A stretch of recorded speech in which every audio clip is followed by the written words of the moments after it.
Air raid sirens sounded in Kyiv after a wave of Russian missile strikes against Ukraine on Sunday. Residents made their way into subway stations to seek shelter.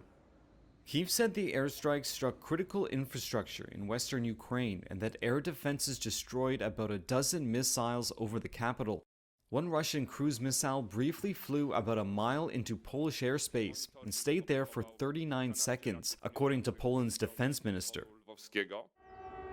Russia has been pounding Ukraine for days in attacks portrayed by Moscow as revenge for Ukrainian attacks carried out during Russia's presidential election. Sunday's strikes come after Russia on Friday launched its largest aerial bombardment of Ukraine's energy system in more than 2 years of full-scale war.